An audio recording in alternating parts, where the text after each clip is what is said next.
Greetings from Mexico, and welcome back to my channel. Remember my video on colorism in Mexico? Well, it appears I've only scratched the surface.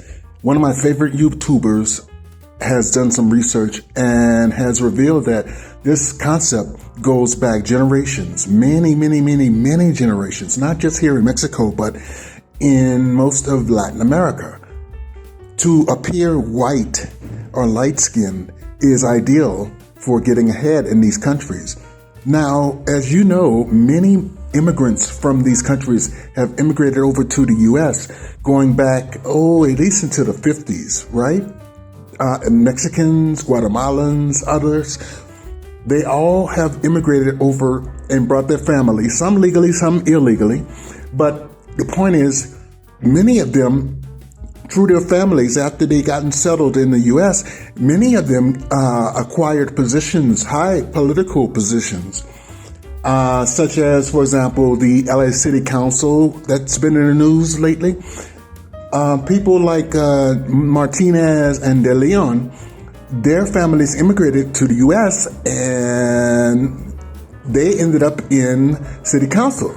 This happened all over the U.S. And as my favorite YouTuber will show you, having a lighter skin benefited them greatly, as opposed to someone who looks like me. Now, don't get it twisted. I have nothing against Hispanics holding political offices. My issue is the Hispanics who align with white people and consider themselves superior to black people. That is the problem, and that has been revealed in recent days with the LA City Council. They actually think they're superior to darker skinned people, not just black people, but darker skinned people who are Latinos. It's just mind-boggling, but it's important for us to know about it and to confront it. And so I'll let the professor go into better detail. Nury Martinez and Kevin De Leon, they didn't just sprout out of the ground. They were the product of a specific environment, and unless we talk about that environment, nothing's going to change.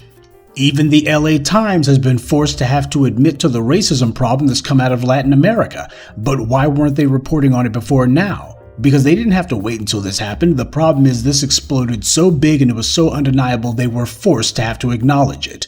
The LA Times recently reported on how in Mexico you have people who are finally admitting to the rampant colorism and white privilege in their society. A large part of why Latin America has all of this anti-black racism going on that's not being challenged is because there never was a civil rights movement down there. And as we can see with the white ruling class in those countries, they're absolutely determined that's not going to be allowed to happen. So why didn't it happen in Latin America?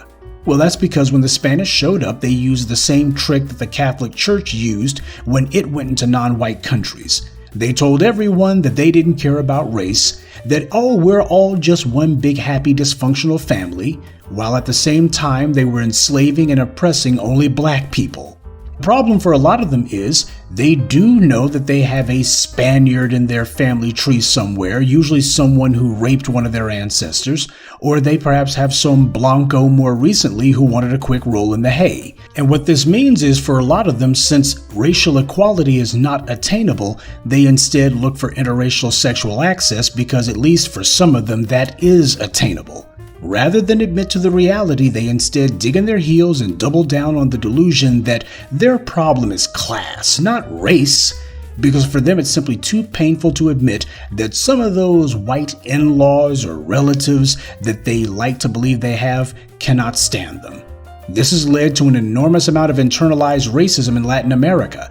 That's how you get someone like the brown-skinned Nury Martinez, who is dogging out other people who come from the exact same country as her, speak the same language as her, have the same culture as her, and she's trying to find a way to magnify herself over other Hispanics, claiming that these people are brown people when she herself is brown. She ain't white.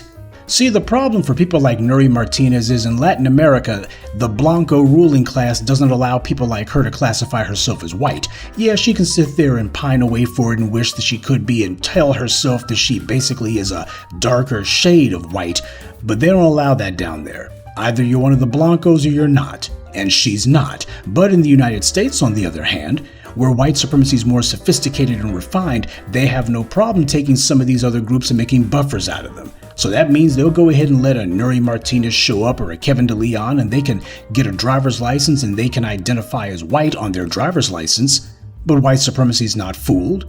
So that brings us to another important point that nobody talks about.